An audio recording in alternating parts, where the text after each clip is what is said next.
Oke, selamat datang di pembahasan kita. Cerita yang bakal kita bedah kali ini bukan fiksi loh. Ini adalah kesaksian langsung dari seseorang yang mengalami sendiri pertemuan dengan dunia lain. Jadi, siap-siap aja karena ceritanya beneran bikin bulu kuduk berdiri. Nah, kutipan ini datang langsung dari orang yang ngalamin sendiri. Jadi ini kayak jaminan gitu. Kalau apa yang bakal kita bongkar ini bakal terasa nyata banget sampai susah buat dilupain. Yuk kita langsung mulai aja perjalanannya.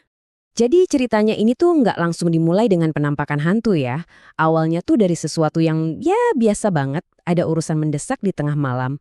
Di sebuah desa yang jauh dari mana-mana, satu perjalanan singkat ini justru jadi awal dari sebuah teror.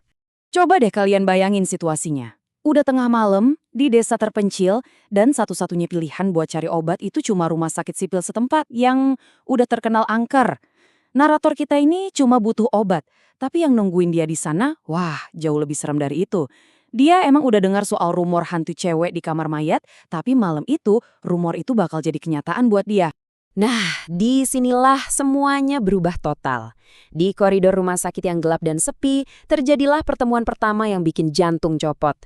Ini momen di mana rasa takut yang tadinya cuma sebatas katanya-katanya, jadi teror yang nyata banget.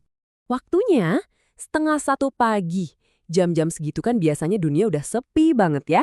Dan satu-satunya suara itu cuma detak jantung kita sendiri. Rumah sakit harusnya udah tenang. Tapi malam itu ada sesuatu yang masih terjaga. Dan lokasinya di mana? Persis di jantung dari semua rumor serem itu. Sebuah koridor gelap yang ujungnya itu langsung ke pintu kamar mayat. Setiap langkah di lorong itu pasti rasanya makin deket ke sumber dari semua cerita horor yang pernah dia dengar.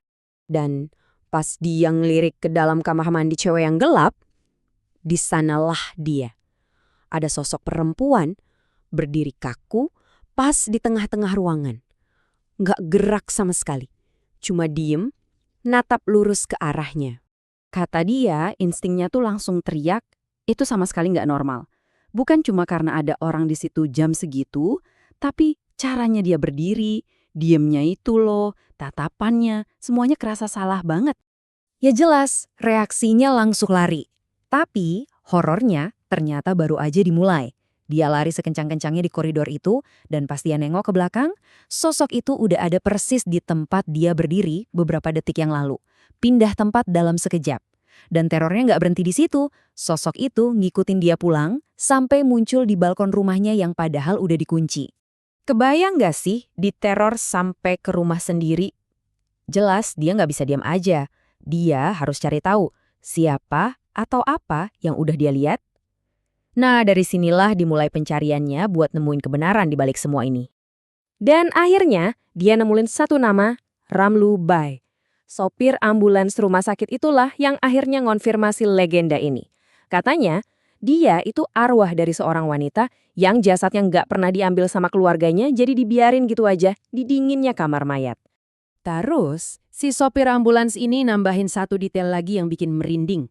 Kamar mandi tempat sosok itu berdiri ternyata udah rusak dan nggak dipakai bertahun-tahun. Penuh kotoran, nggak ada air. Mustahil banget ada orang hidup yang mau masuk ke sana.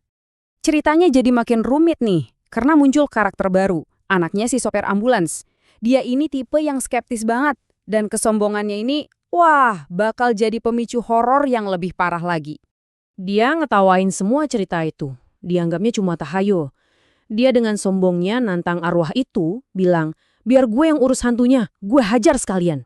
Sebuah kalimat yang bakal dia sesali seumur hidupnya. Dan inilah akibat dari kesombongannya. Dia ngajak teman-temannya masuk ke kamar mayat malam-malam, nantangin. Pas mereka keluar, mereka lihat kucing Tuti yang biasa keliaran di situ masuk ke dalam. Gak lama, kucing itu ditemuin mati di jalan. Tapi anehnya, tubuhnya itu kosong lompong. Seolah-olah semua organ dalamnya tuh disedot keluar, tapi nggak ada luka sama sekali di luar. Dan puncaknya, besoknya si penantang ini langsung sakit, aneh, dia kerasukan. Ternyata, orang yang kita ceritain dari awal ini bukan satu-satunya korban.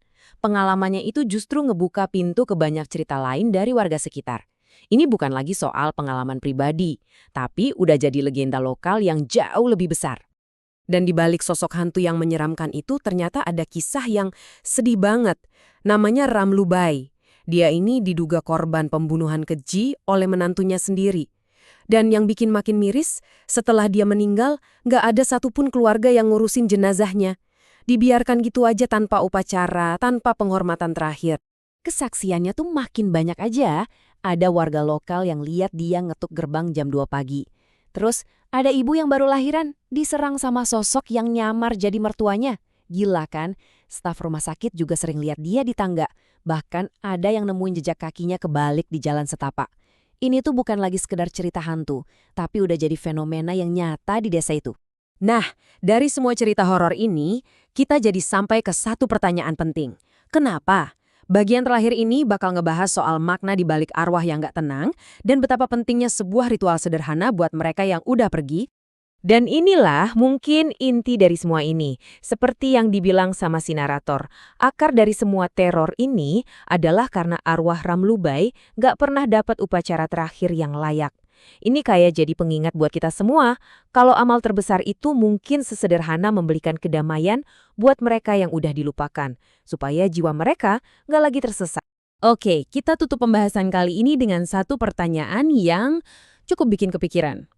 Kisah Ramulbai ini kan cuma satu dari sekian banyak.